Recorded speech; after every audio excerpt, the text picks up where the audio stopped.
Kita akan membaca Yohanes pasal 11 ayat 25 sampai dengan ayat 26. Yohanes 11 ayat 25 sampai dengan ayat 26, demikian bunyinya. Jawab Yesus, "Akulah kebangkitan dan hidup.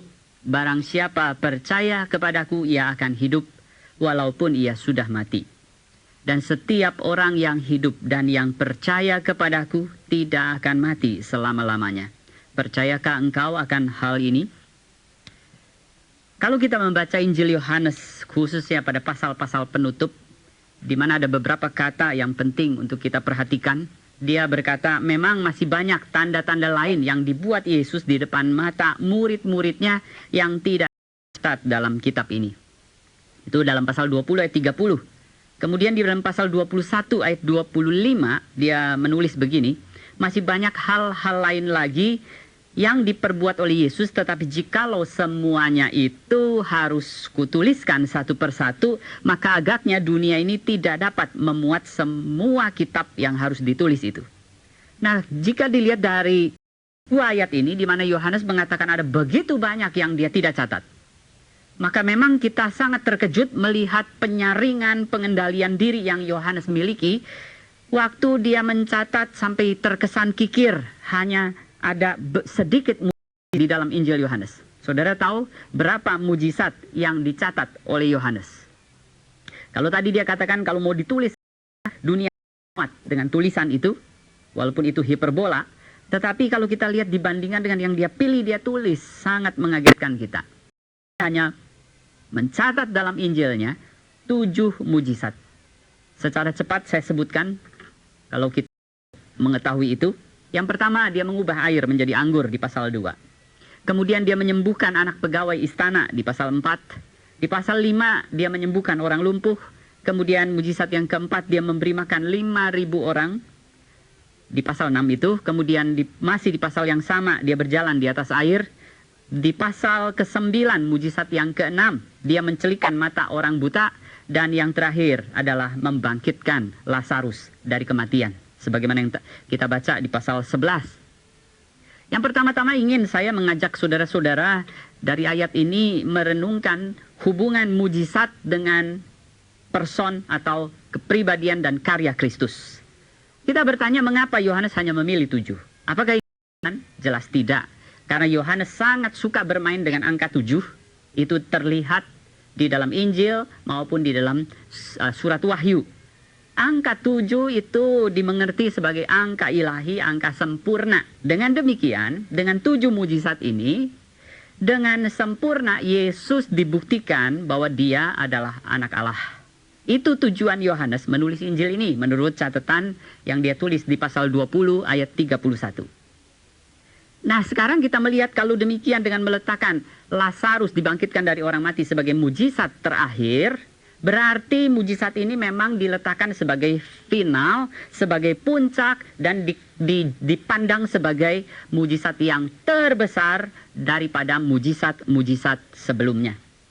Nah, kenapa mujizat ini diletakkan sebagai puncak, sebagai final, mujizat terbesar? Kebangkitan orang mati. Kenapa dia menjadi sebuah mujizat yang paling tinggi dan paling besar?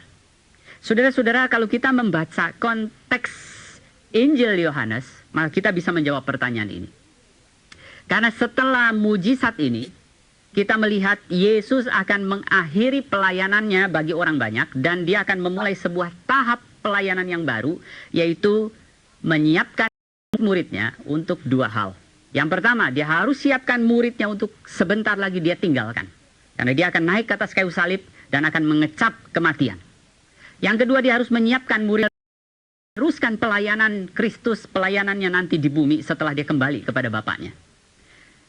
Nah, pelayanan ini menjadi tantangan yang makin berat bagi murid-murid. Tantangan yang tidak pernah sebelumnya mereka hadapi. Maka itu membutuhkan mereka mengenal Kristus lebih utuh. Siapa Kristus? Apa misinya? Apa kuasa yang dia berikan kepada murid-muridnya? Nah, saudara-saudara, itu sebabnya jika Yesus pasal 11 waktu mendengar Lazarus sakit, dia menyembuhkan Lazarus, maka mujizat ini kecil pengaruhnya, mungkin bahkan tidak ada pengaruh apa-apa di dalam meningkatkan pengenalan murid-murid terhadap Kristus. Kenapa? Karena sebelumnya Mereka juga sudah sering melihat Yesus menyembuhkan orang-orang sakit. Maka itu sebabnya lewat membiarkan Lazarus mati, dia membangkitkan. Itu menjadi sebuah demonstrasi mempertunjukkan misi Kristus. Kuasa di dalam Kristus memenuhi misi itu, yaitu menaklukkan maut. Nah, saudara-saudara, jadi kita melihat melalui peristiwa ini murid-murid betul-betul diajak melihat siapa Kristus, apa yang dia mau lakukan, dan siapa Yesus yang murid-murid layani. Nah, di sini mulai menjawab kepada kita, kenapa kebangkitan ini diletakkan sebagai murid terakhir terbesar. Dan sekaligus di sini, karena tadi kita melihat jadi Yesus menunjukkan kuasa dan misinya, yaitu menaklukkan maut. Dia adalah Tuhan atas kehidupan dan kematian. Maka di sini juga mulai kita menjawab pertanyaan, kenapa waktu mendengar berita bahwa Lazarus sakit, Yesus menunda 2 hari lagi, bukan 1 hari, bukan 7 hari, dan dikatakan waktu dia tiba di Betania, Lazarus sudah mati 4 hari. Kenapa dia menunda 2 hari, membiarkan Lazarus mati? Waktu dia tiba adalah hari keempat. Nah, karena untuk menunjukkan bahwa seseorang sungguh-sungguh sudah mati, orang Yahudi percaya itu terjadi pada hari yang keempat. Jadi mereka percaya begini, setelah meninggal dunia, seorang yang mati itu arwahnya masih mengenali wajah daripada tubuhnya, mayatnya. Dan dia masih, si arwah ini akan mengelilingi terus-menerus tubuhnya. Dia belum meninggalkan tubuhnya. Nah, kemudian dia juga mengamati, si arwah ini mengamati di sekeliling tubuhnya yang mati ini, orang-orang, anggota-anggota keluarganya, itu menangis di sekeliling dia. Nah, ini membuat dia makin merasa tidak rela, tidak tega untuk meninggalkan tubuhnya. Dia ingin berjuang, dia ingin berusaha untuk hidup kembali, masuk lagi ke dalam tubuhnya. Nah, 3 hari itulah yang dikatakan oleh Misnah, di mana sebuah mayat masih bisa dikenali. Nah, jadi dia belum lagi nanti ditambah dengan para penangis profesional, itu menambah keruh suasana duka, menambah kekuatan jerih juang daripada si mati ini untuk bangkit, coba untuk berusaha lagi. Hari keempat, itu dikatakan terjadilah proses pembusukan dan si mati, si arwah tidak lagi bisa mengenali wajahnya. Saat itulah dia betul-betul meninggalkan tubuhnya. Maka hari keempat itu adalah hari puncak duka cita. Karena apa? Karena pada hari itulah orang-orang di sekeliling si mayat mempunyai keyakinan tidak mungkin lagi orang ini bangun. Tidak ada lagi pengharapan. Pengharapan sudah selesai sampai di situ. Jadi kalau Yesus mau menunjukkan bahwa dia akan menaklukkan maut, dia Tuhan atas maut, dia Tuhan atas kehidupan, dia harus membolehkan dulu maut berkuasa sepenuh-penuhnya. Baru kemudian dia akan taklukkan. Sehingga orang-orang Yahudi yang melihat mujizat ini tidak lagi bisa ragu bahwa yang dibangkitkan Lazarus itu betul-betul sudah mati. Nah, sekarang kita coba memperhatikan beberapa hal yang sangat penting di dalam peristiwa ini. Yang pertama, saya ajak saudara memperhatikan urutan daripada peristiwa ini. Di dalam ayat 24, 25, 26 tadi di situ dikatakan, saya baca 24, kata Marta kepadanya, aku tahu bahwa ia akan bangkit pada waktu orang-orang bangkit pada akhir zaman. Jawab Yesus, akulah kebangkitan dan hidup. Percaya kepadaku, ia akan hidup walaupun ia sudah mati. Setiap orang yang hidup dan yang percaya kepadaku tidak akan mati selama-lamanya. Nah, setelah dia mengklaim dulu bahwa dia adalah kebangkitan dan hidup, barulah kita melihat ayat-ayat berikutnya. Yesus mengunjungi kuburannya. Yesus kemudian membangkitkan Lazarus. Jadi saya katakan di sini urutannya adalah statement dulu tentang dirinya, Yesus, baru kemudian dia menunjukkan kenyataan. Dia memberikan dulu kata-kata, baru kemudian pembuktian. Dia memberikan saying dulu, baru kemudian doingnya. Nah, ini yang kita mau pikirkan urutannya. Seandainya kalau dibalik, doing dulu, Yesus membangkitkan dulu, baru kemudian mengklaim dirinya sebagai hidup dan kebangkitan. Apa bedanya? Apa yang terjadi? Nah, saudara-saudara, ada 3 hal yang saya pikirkan di sini.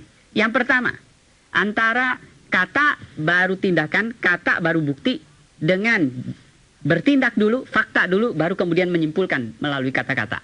Bedanya di mana? Yang pertama, tingkat kemudahannya.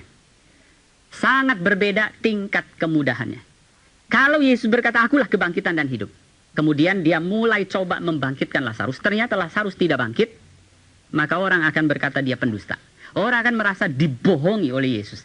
Dan lain kali waktu dia berkata apa-apa tentang dirinya, orang tidak akan mau dengarkan karena dia pendusta. Sebaliknya kita bisa membayangkan begini, kalau dia coba dulu membangkitkan Lazarus, baru kemudian menyimpulkan apa-apa dari hasil tindakannya, oh itu jauh lebih mudah. Misalnya, dia bangunkan Lazarus, Lazarus bangun kamu, Lazarus bangun kamu. Ayo bangunlah kamu, ada begitu banyak orang menangisi kamu, kasihanilah mereka, ayo bangun kamu. Apalagi Yesus mungkin membangunkan sambil dia sendiri menangis. Dan ternyata Lazarus tidak bangun-bangun. Orang di sekelilingnya bukan saja tidak menyalahi Yesus, bahkan akan menghibur Yesus. Mereka akan berkata, sudahlah Yesus, sudah mati, relakanlah dia.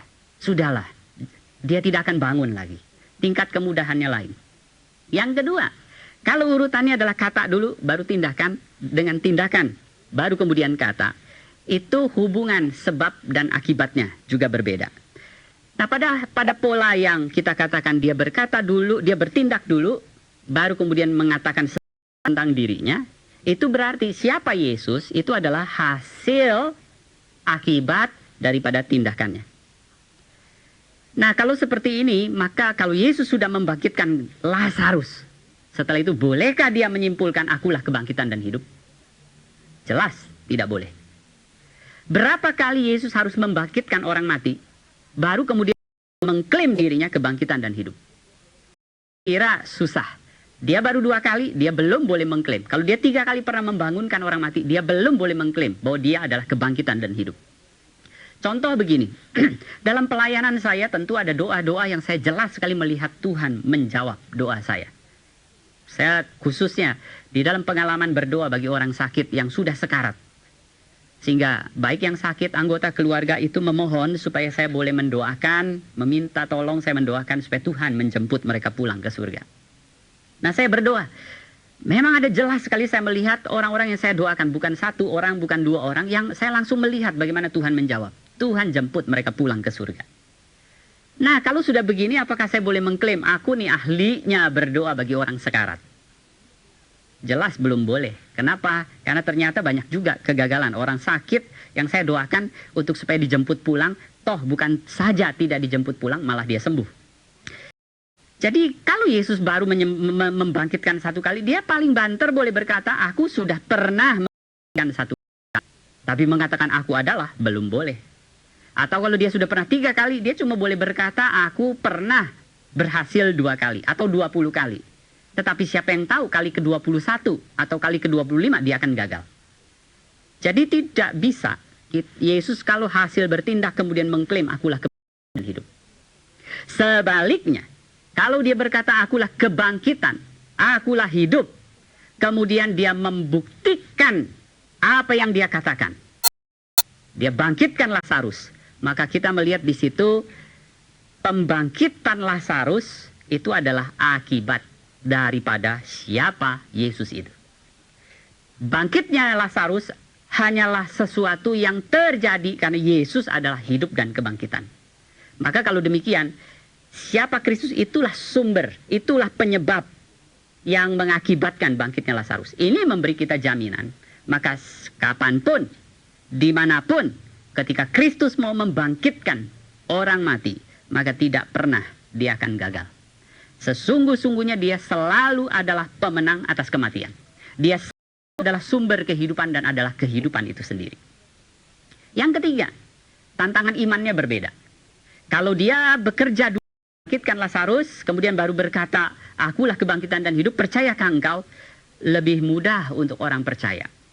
Tetapi kita melihat urutan yang Yesus mau, dia berkata dulu kepada Marta, aku kebangkitan dan hidup. Percayakah engkau? Nah, di situ baru dia kemudian memberikan bukti. Jadi urutannya kita lihat, kalau yang tindakan dulu, baru kemudian klaim Yesus akan dirinya, maka di sana bukti dulu, baru iman. Bukti dulu, baru percaya. Sedangkan yang Kristus mau, dia katakan dulu dirinya, kemudian bertanya, percayakah engkau? Berarti yang dia tuntut adalah percaya dulu, baru bukti. Iman dulu, baru akan melihat kenyataan. Nah, saudara-saudara yang jelas, kita melihat Yesus memang meminta kita beriman, baru akan melihat kenyataan. Makanya kita lihat Orang beriman akan melihat banyak hal yang dijanjikan oleh Allah yang sekarang kita belum lihat kenyataannya. Tapi satu hari tidak akan ada satu pun yang tidak tergenapi. Yang kita lihat kenyataannya. Nah sekarang saudara-saudara, saya ingin mengajak kita melanjutkan. Kita coba meneliti apa arti daripada nas yang, atau apa arti kalimat yang Yesus ucapkan. Dia berkata pertama, akulah, bahasa Inggris menerjemahkan I am. Dari kata Yunani ego eimi. Aku adalah. Kita berterima kasih karena di sini Yesus tidak berkata aku akan mencoba sebisaku untuk membangkitkan Lazarus. Toh nothing tulus. Kalau misalnya dia bangun, ya kita untung. Kalau dia nggak bangun, ya memang dia sudah mati. Saudara-saudara, Yesus berkata di situ di hadapan kematian Lazarus, akulah kebangkitan. Aku adalah kebangkitan. Aku adalah hidup itu sendiri. Dia akan selalu menjadi penakluk dan pemenang atas kematian. Nah, kalau kita hanya melihat Yesus berkata aku bisa membangkitkan, dengan aku adalah kebangkitan, apa sih bedanya? Atau dia berkata aku akan mencoba membangkitkan, dengan aku adalah kebangkitan, apa bedanya dua kalimat ini? Saudara-saudara, mungkin saya memberikan beberapa gambaran akan menolong kita untuk berpikir bedanya. Kalau kita lagi sakit, kemudian ada yang mengunjungi kita. Yang seorang berkata begini, oh dulu saya pernah sama mengidap penyakit seperti engkau. Sekarang saya sudah sehat. Saya tahu caranya untuk mendapat kesehatan. Maukah kamu saya tunjukkan? Itu kata orang pertama.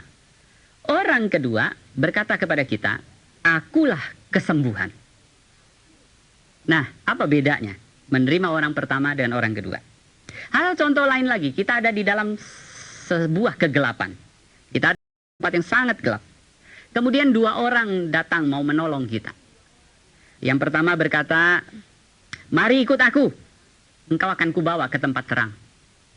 Sedangkan yang kedua berkata, akulah terang, di dalam aku tidak ada kegelapan. Ada orang pertama dengan kedua. Apa bedanya menerima tawaran orang pertama dan menerima tawaran orang kedua? Satu contoh terakhir.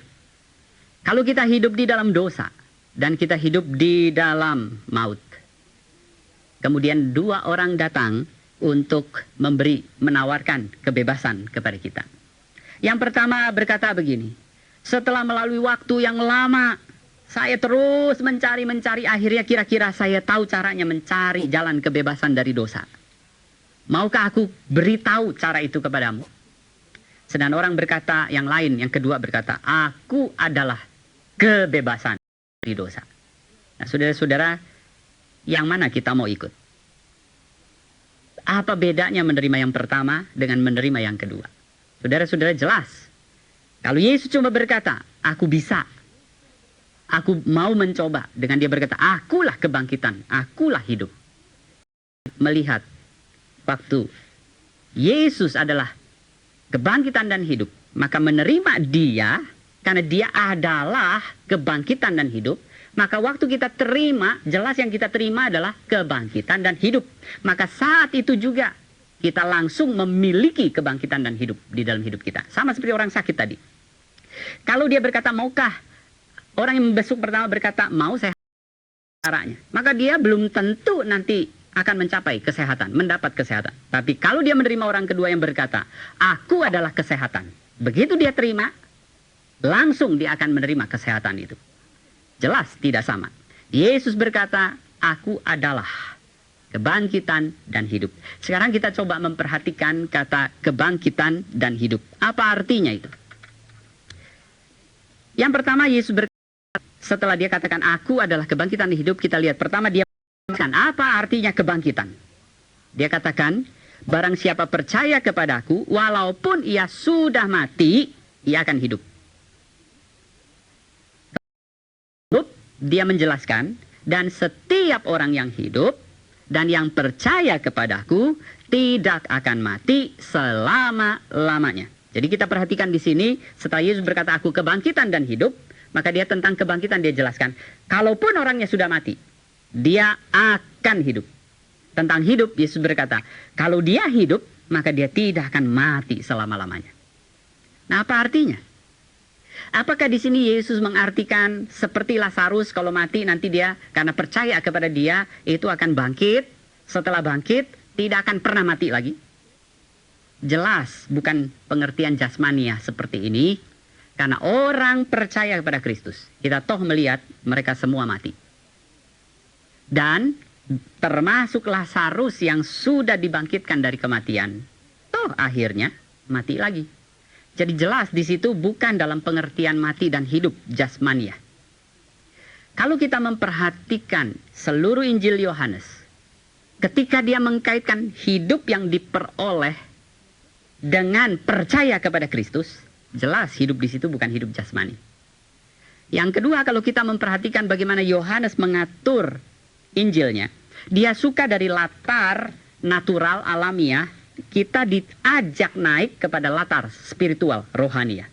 Misalnya, waktu Yesus bercakap-cakap dengan perempuan Samaria, itu berbicara tentang air sungguhan, air sumur. Dari situ kemudian dia mengajak perempuan Samaria ini berbicara soal air hidup, air rohani. Peristiwa lain, waktu dia memberi 5.000 orang dengan 5 roti 2 ikan. Dikenyangkan mereka dengan roti benar, roti sungguhan, roti hurufiah. Dari situ dia mengajak kemudian kita mengenali rotinya secara rohani, yaitu roti hidup. Nah, begitu juga di sini kita mendapati bahwa dari Yesus memakai Lazarus mati dan hidup secara jasmani. Kita mau diajak naik mengenal Kristus, Tuhan atas jasmani, tetapi dia adalah Tuhan hidup kebangkitan secara pengertian rohani. Jadi dari sini kita mulai mendapat gambaran. Saya ingin ajak saudara melihat satu ayat di awal pelayanan Yesus. Dia mengucapkan kalimat seperti ini. Sesungguhnya barang siapa mendengar kataanku dan percaya kepada dia yang mengutus aku, ia mempunyai hidup yang kekal dan tidak turut dihukum. Sebab ia sudah pindah dari maut ke dalam hidup. Itu di dalam Yohanes 5 ayat 24. Perhatikan. Sesungguhnya barang siapa mendengar perkataanku dan percaya kepada dia yang mengutus aku, ia mempunyai hidup yang kekal dan tidak turut dihukum. Sebab ia sudah pindah dari dalam maut ke dalam hidup. Nah, di dalam ayat ini kita sebuah pemahaman yang sangat penting.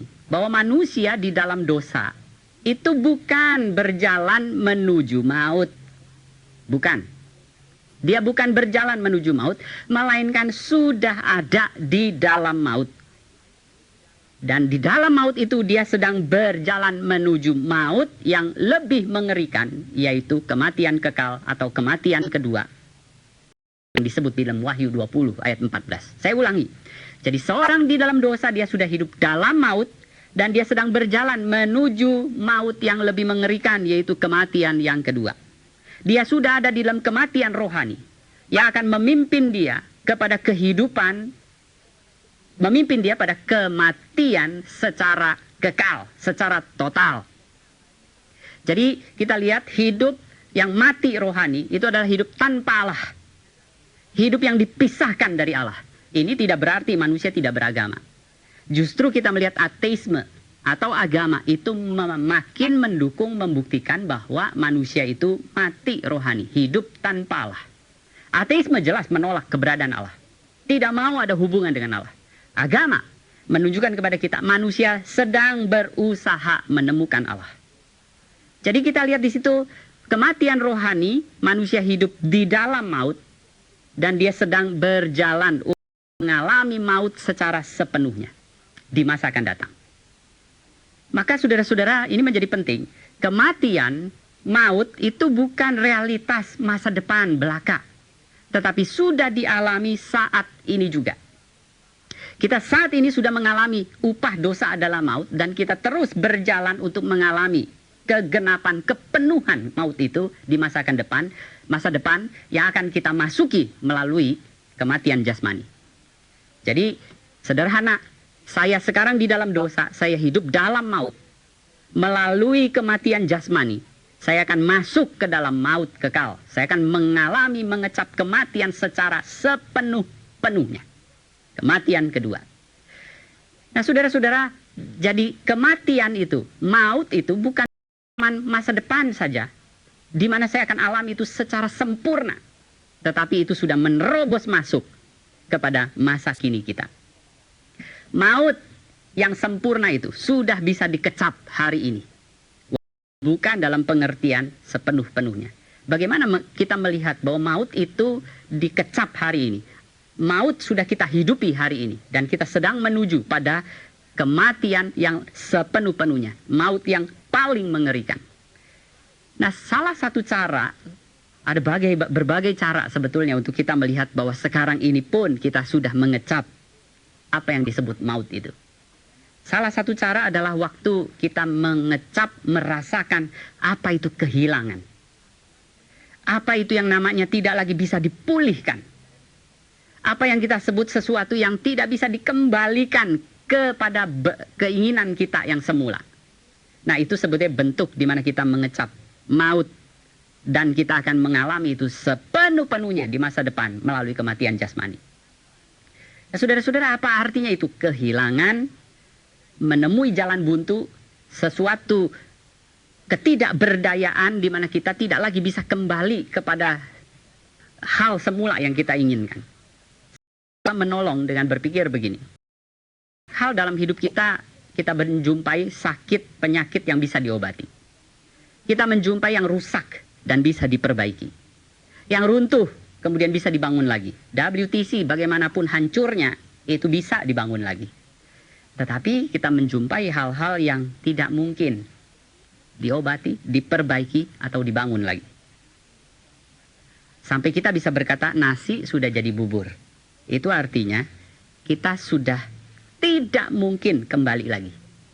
Itu sesuatu yang tidak bisa diperbaiki, tidak bisa diobati, tidak bisa diulangi, tidak bisa dipulihkan. Saya ingat waktu kecil kami 4 saudara, masing-masing oleh ayah saya dibeli kelinci-kelinci. Kami seorang dapat 1 ekor, diminta masing-masing merawat miliknya sendiri. Nah, dari 4 saudara, kakak saya, adik saya, kelincinya tidak lewat dari 2-3 bulan meninggal dunia. Sedangkan saya bisa merawat kelinci kecil itu sampai menjadi besar dan lebih dari 1 tahun. Nah, satu kali, jadi artinya karena satu-satu kelinci yang ada di rumah dan itu milik saya luar biasa menyayangi kelinci ini. Saya merawatnya dengan sungguh-sungguh. Rutin saya harus sendiri pergi ke pasar membeli kangkung untuk dia. Nah, satu kali saya pergi ke pasar, saya membeli kangkung. Dan waktu saya baru membuka pintu rumah masuk ke dalam, saya melihat kakak saya sedang melompat tanpa sengaja. Kemudian waktu dia turun, kelinci saya lari di bawahnya dan terinjak. Setelah itu saya melihat dia sekarat dan akhirnya mati. Wah, saya luar biasa sedih. Saya luar biasa nangis pada waktu itu. Apapun yang dibujukan kepada saya tidak mau dengar. Saya mengalami apa itu yang disebut kehilangan, tidak mungkin dipulihkan, tidak mungkin dikembalikan. Saya merasakan apa itu kehilangan, ketidakberdayaan untuk memperoleh kembali, mengembalikan ke asal mula. Saudara, itu sebetulnya yang nanti kita akan alami penuh-penuhnya waktu kita ada di dalam maut yang kekal, kematian kedua. Nah, sekarang kita lihat demikian juga. Waktu Yesus berkata, "Aku kebangkitan dan hidup," maka di sana dia menawarkan kepada kita kebangkitan dari hidup rohani. Dari mati rohani. Dia membangkitkan kita dari mati rohani. Dia mengembalikan, memulihkan hubungan kita dengan Allah. Dan di situ kita dapati bahwa sekali kita dibangkitkan dari kematian rohani, maka hidup rohani ini adalah hidup yang kekal. Tidak mungkin diambil lagi dari kita. Sekalipun kita mati secara fisik, kehidupan kekal ini tidak akan hilang lagi dari kita. Dan seperti juga maut, itu bukan sesuatu, hidup kekal itu bukan sesuatu realitas masa depan belaka. Bukan sekarang saya di dalam Kristus saya sudah mempunyai hidup rohani, kemudian melalui kematian saya akan menikmati hidup bersama Allah. Nah, kalau dilihat begini seolah-olah hidup kekal itu adalah realitas masa depan sepenuhnya. Sebetulnya tidak. Kita lihat hidup kekal, hidup yang mulia bersama dengan Allah itu sudah kita rasakan juga saat ini.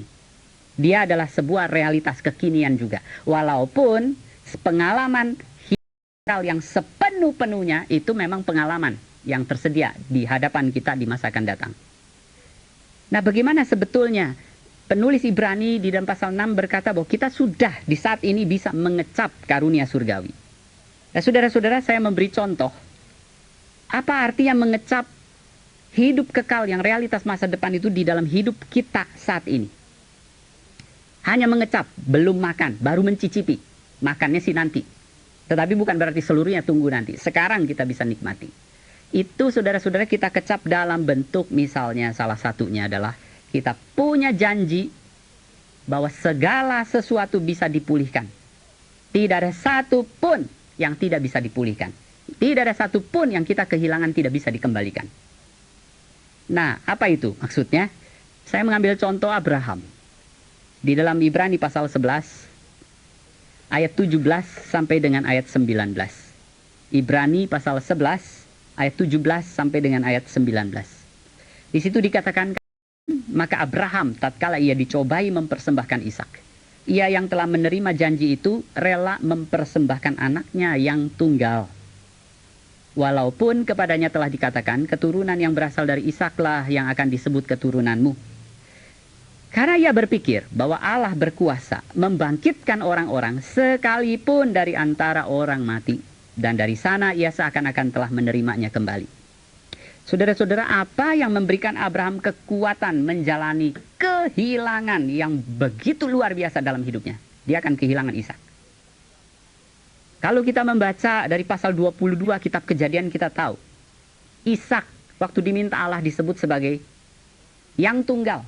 Berarti satu-satunya Abraham punya. Yang kau kasihi. Kalau satu dan dikasih berarti dia tumpuan seluruh hati Abraham. Yang bernama Ishak berarti adalah tertawa. Karena dialah sukacita Abraham.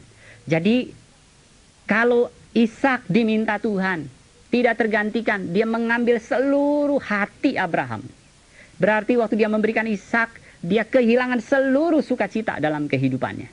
Bagaimana Abraham kuat menghadapi fakta kepahitan, tekanan yang begitu kuat dalam hidupnya. Kehilangan yang tunggal yang dia kasihi. Saudara-saudara, dia mengalami itu, dia menjalani itu. Kenapa? Karena dia menikmati realitas akan datang, yaitu kebangkitan. Dia katakan di situ oleh penulis Ibrani ditulis bahwa dia bisa memberikan karena di dalam hati Abraham dikatakan dia berpikir bahwa Allah membangkitkan orang-orang sekalipun dari antara orang mati. Jadi realitas akan datang, kebangkitan itu memberi kekuatan untuk kita hidup hari ini. Tidak ada kehilangan, tidak ada sesuatu yang kita bilang tidak bisa dipulihkan. Itu pengertian daripada akulah kebangkitan dan hidup. Jadi saya menyimpulkan kebangkitan dan hidup itu adalah kebangkitan secara rohani. Yang kita sudah, waktu kita berdosa, kita semua mati secara rohani. Di dalam Kristus kita dibangkitkan. Dan hidup itu adalah hidup yang kekal. Tidak mungkin lagi diambil dari kita. Nah, ini yang pertama yang kita perhatikan antara mujizat kebangkitan Lazarus dengan person dan karya Kristus. Yang kedua, kita akan melihat di dalam peristiwa kebangkitan Lazarus antara mujizat Kristus dengan tanggung jawab manusia. Kalau kita membaca terus Yohanes pasal 11 waktu Yesus membangkitkan Lazarus. Dia memanggil Lazarus keluar. Tetapi dua hal yang Yesus tidak lakukan. Dia tidak menggeser batu besar yang menutupi kubur daripada Lazarus. Dia tidak menggunakan mujizat untuk menggeser batu. Dia juga tidak membuka kain kafan yang membalut tubuh Lazarus dengan mujizat. Tetapi dia meminta orang yang hadir untuk melakukan itu.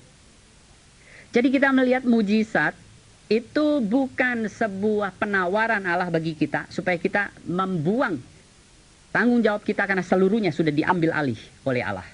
Saudara, mujizat bukanlah sebuah penawaran di mana Allah mau menjadi budak kita, mengajar kita untuk menjadi orang yang tidak bertanggung jawab. Nah, kita bisa melihat prinsip ini bertaburan di sepanjang Alkitab, di sepanjang Injil Yohanes. Adam tidak bisa membuat Taman Eden, Allah bisa. Tetapi Allah tidak dengan mujizat merawat Taman Eden. Dia meminta itu dilakukan oleh Adam. Atau kita melihat Abraham. Pada masa tuanya, Sarah tidak bisa melahirkan anak. Allah campur tangan. Sarah mengandung.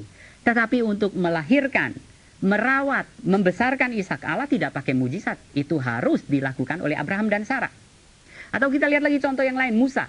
Musa tidak bisa membawa orang Israel keluar dari Mesir. Dan Allah kerjakan dengan berbagai macam mujizat. Tetapi memimpin dari Mesir, perjalanan ke tanah perjanjian, Allah meminta Musa melakukan itu. Dan yang menarik dalam peristiwa Musa memimpin Israel, satu kali waktu Allah memanggil Abraham, Abraham mengajukan sebuah alasan bahwa dia tidak cakap berkata-kata. Dia katakan dia orang yang gagap, tidak mahir berbicara. Dan menarik sekali, itu Tuhan tidak menawarkan mujizat kesembuhan. Padahal Tuhan mampu. Dan permintaan Musa juga bukan permintaan yang buruk. Berapa bagusnya kalau Tuhan kemudian dengan mujizat menjadikan Musa yang pandai bercakap-cakap, berbicara penuh kuasa. Karena itu memang sangat dia butuhkan untuk memimpin orang Israel. Tetapi Allah tidak selesaikan itu dengan mujizat, melainkan Allah mengutus Harun menjadi juru bicara daripada Musa. Jadi disitulah kita melihat Tuhan Allah bukanlah pengobral mujizat. Sekarang perhatikan Injil Yohanes. Mujizat-mujizat dalam Injil Yohanes itu juga memperlihatkan prinsip ini. Yesus mengubah air jadi anggur. Bukan dia yang penuhi tempayan dengan air, kemudian mengubahnya dengan kuasanya menjadi anggur. Tapi apa yang manusia bisa kerjakan, Yesus minta untuk dikerjakan. Dia perintahkan, dia minta orang lain memenuhi tempayan yang bertanggung jawab untuk menyediakan anggur pesta itu, untuk penuhi tempayan itu dengan air. Nah mereka untuk mengubah air jadi anggur, mereka tidak bisa. Itu Yesus kerjakan. Memberi makan 5.000 orang dengan 5 roti 2 ikan. Itu siapa yang bisa? Tidak ada yang bisa. Yesus kerjakan itu dengan mujizat. Tapi menyediakan 5 roti 2 ikan, dia tidak kerjakan itu dengan mujizat. Dia pakai itu hasil persembahan seorang anak. Jadi kita lihat dia bukan dari kosong membuat mujizat, tapi apa yang diserahkan kepada dia, di atas itulah dia memberkati dan melakukan mujizatnya. Satu contoh lagi masih dari Injil Yohanes pasal 9. Waktu Yesus mencelikan mata orang buta. Mencelikan, tidak ada yang bisa karena orang buta ini memang dari lahir sudah buta. Yesus kerjakan itu. Dia meludah, kemudian mengaduk ludah dengan tanah, mengoleskan mata si buta ini. Tetapi kita perhatikan, waktu dia minta itu dicuci, dibersihkan di kolam Siloam, Yesus tidak membawa orang ini pakai mujizat. Melainkan dia berkata, pergilah ke Siloam. Saudara, mungkin ada orang lain, temannya, mungkin murid-murid akan menuntun dia ke Siloam untuk membasuh matanya. Nah ini perlu kita mengerti dengan baik. Karena sekarang kita lihat orang suka menekankan mujizat di mana Allah itu diminta mengerjakan tanggung jawab yang seharusnya manusia kerjakan. Ambil contoh, misalnya kita sakit. Orang sakit, Tuhan sudah berikan alam ini kemampuan manusia menaklukkan alam, menemukan obat-obatan. Maka misalnya saya sakit kepala, maka tanggung jawab saya mengambil Panadol, mengucap syukur kepada Allah, kemudian memakan obat itu. Itu tanggung jawab saya. Bukan kemudian sakit kepala, saya minta mujizat Tuhan saja. Ya, saudara-saudara, walaupun itu diberi embel-embel alasan rohani bahwa itulah bentuk iman. Kalau kita percaya Tuhan tidak ada yang mustahil. Sesungguhnya itu bukan iman. Tetapi adalah bentuk kemalasan. Bentuk ketidakbertanggungjawaban. Ada orang waktu harus berkhotbah tidak punya. Bukannya dia bersiap baik. Dia berkata nanti naik mimbar. Saya menunggu mujizat Tuhan. Saudara-saudara, itu kemalasan. Itu bentuk yang tidak bertanggung jawab. Kita menyediakan 5 roti 2 ikan. Tuhan berkati dengan kuasanya. Kita memberi diri kita untuk dipakai Tuhan. Bukan artinya biar Tuhan mengerjakan semua bagi kita. Yang terakhir, saya ingin ajak kita melihat dari peristiwa Yesus membangkitkan Lazarus ini. Antara hubungan mujizat tertinggi ini, puncak daripada segala mujizat dalam Injil Yohanes, dengan datang percaya kepada Kristus. Saya suka berpikir begini. Kenapa Allah di zaman ini tidak membuat mujizat sebanyak perjanjian lama dan perjanjian baru? Kalau Yesus atau Allah di zaman kita sekarang ini melakukan mujizat sama banyaknya dalam perjanjian lama, perjanjian baru. Saya berpikir bukankah itu menolong orang lebih mudah percaya kepada Kristus. Nah, satu hari saya membaca cerita Musa. Bagaimana Tuhan minta dia memimpin Israel keluar ke tanah perjanjian. Saudara, apa yang saya dapati di situ? Firaun melihat mujizat lebih dari siapapun. Apakah membawa dia percaya kepada Tuhan? Justru Alkitab mencatat dia makin mengeraskan hatinya. Pada peristiwa Lazarus dibangkitkan, orang-orang yang hadir, orang-orang yang melihat, apakah membawa mereka berlutut kemudian mengaku dengan lidah mereka, Yesus itu Tuhan, Mesias yang kami nanti-nantikan. Saudara, sepanjang pembacaan kita Yohanes 11 dan 12, justru yang nampak adalah banyak, dan saat itulah Kayafas menentukan Yesus harus dibunuh. Ada 4 yang saya catat. Yang pertama, banyak orang tetap tidak percaya. Yang kedua, justru itu membuat Kayafas memutuskan membunuh Yesus.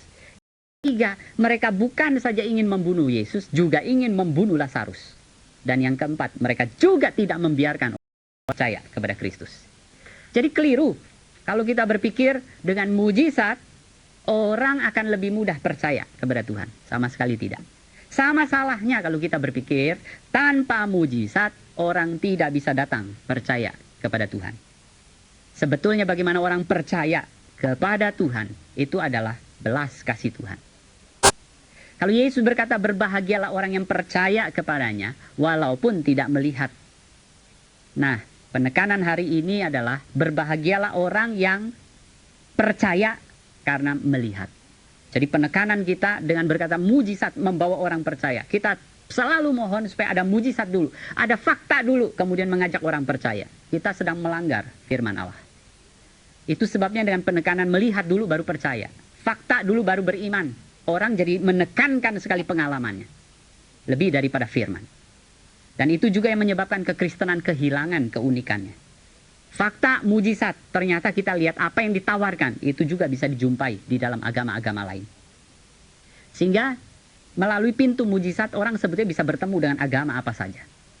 Nah saudara-saudara, kalau kita tanya lagi apakah tidak ada yang percaya melihat Yesus membangkitkan Lazarus kemudian menjadi beriman kepada Kristus? Jawabannya ada. Di dalam ayat 45, di situ dikatakan banyak di antara orang-orang Yahudi yang datang melawat Maria dan menyaksikan sendiri apa yang telah dibuat Yesus, percaya kepadanya. Jadi jelas ada yang percaya. Tetapi kalau kita menormakan, mendoktrinkan bahwa hanya melalui mujizat orang jadi percaya, kita salah. Sampai menekankan tidak ada mujizat orang sukar percaya, kita salah. Itu bukan ajaran Alkitab. Karena setelah ayat 45 di bawah kita melihat, mulai diceritakan orang yang melihat mujizat tetapi tidak percaya. Jadi panggilan kita sebetulnya adalah memberitakan firman.